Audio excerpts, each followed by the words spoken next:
Listen to this when you feel like giving up, not because I have something magical to say, not because your pain will disappear by the end of these words, but because when you're at the edge, when your mind is telling you that you're done, that's exactly when you need truth more than comfort.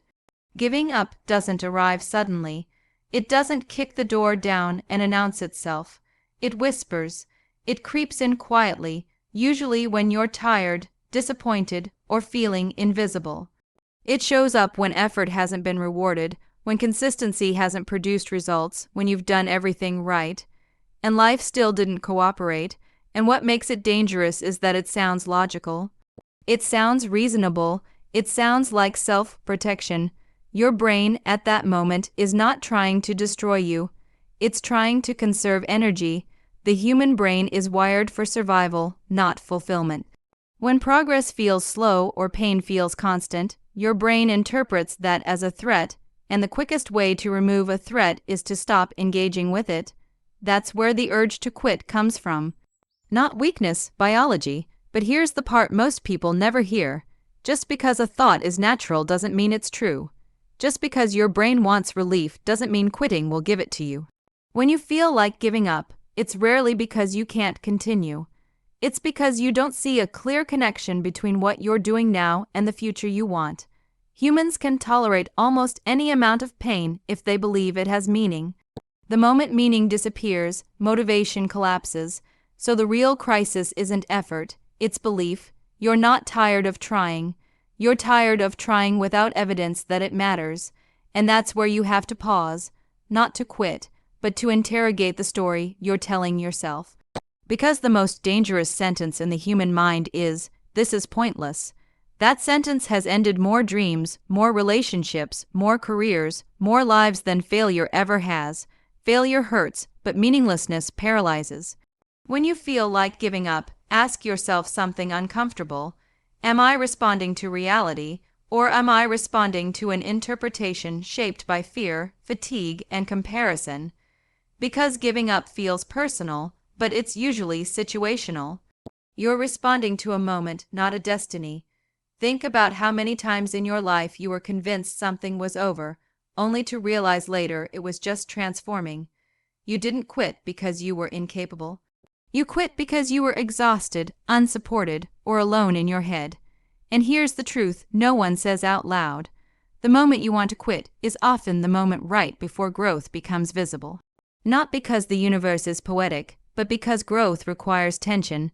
Muscles grow under strain, minds grow under resistance, identity grows under pressure. You don't feel like giving up when things are easy. You feel like giving up when something inside you is being stretched beyond its previous limits, and stretching feels like breaking if you don't understand what's happening. Most people quit not because they reached their limit, but because they misinterpreted discomfort as danger. Discomfort is not a stop sign, it's data. It's telling you that you're in unfamiliar territory, that old strategies no longer work, that you're being asked to evolve.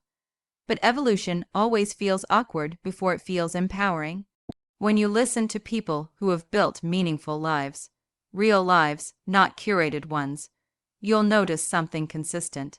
They didn't feel confident before they acted. They didn't feel ready. They didn't feel inspired every day. What they felt was commitment without certainty. That's the part motivational quotes leave out. Commitment without certainty is the backbone of resilience. When you feel like giving up, your mind will demand guarantees. Show me it'll work. Prove this pain is worth it. Tell me I won't fail again. And when those guarantees don't come, quitting feels rational, but nothing meaningful comes with guarantees. If it did, it wouldn't require courage. It would just require patience. Courage isn't loud. It's not dramatic. Courage is quiet consistency in the presence of doubt. It's showing up again when your emotions beg you not to. And here's something critical.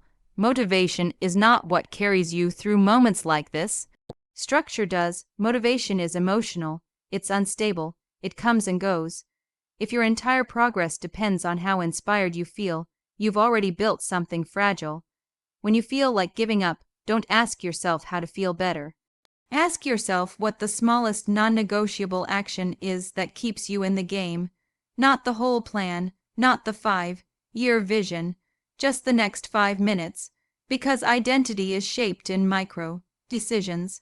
Every time you don't quit, even quietly, you reinforce a self-image that says, I'm someone who stays. And that identity compounds.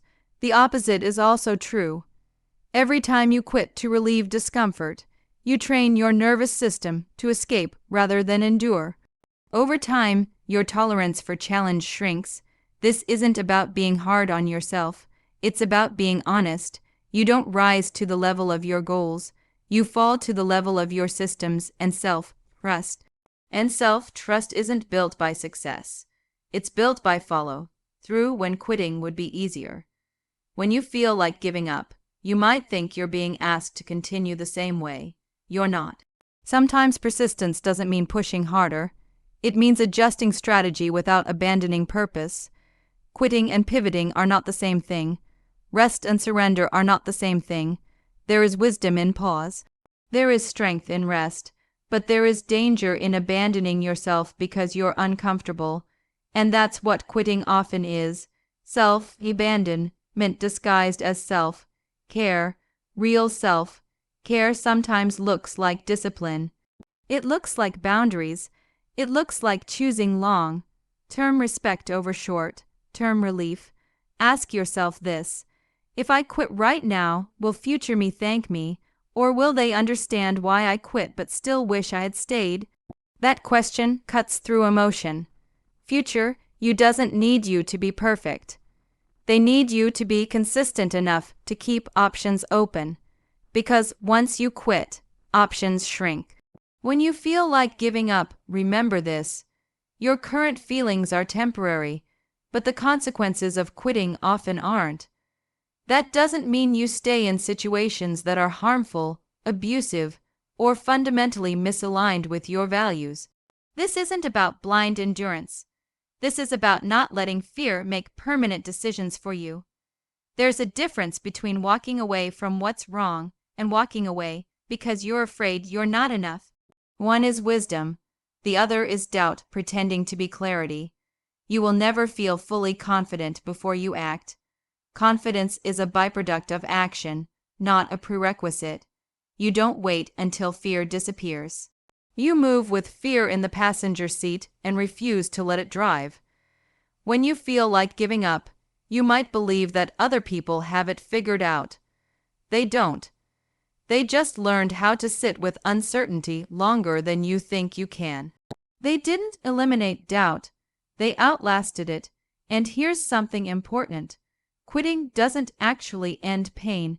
It often delays it, because unresolved regret has a way of resurfacing later, quieter but heavier. The pain of effort is loud but temporary. The pain of regret is subtle but persistent. You don't have to win today. You don't have to feel strong today. You just have to not quit on the version of you who believed this mattered. Because that version of you wasn't naive, they were hopeful, and hope is not weakness. Hope is the willingness to invest effort without certainty. When you feel like giving up, zoom out.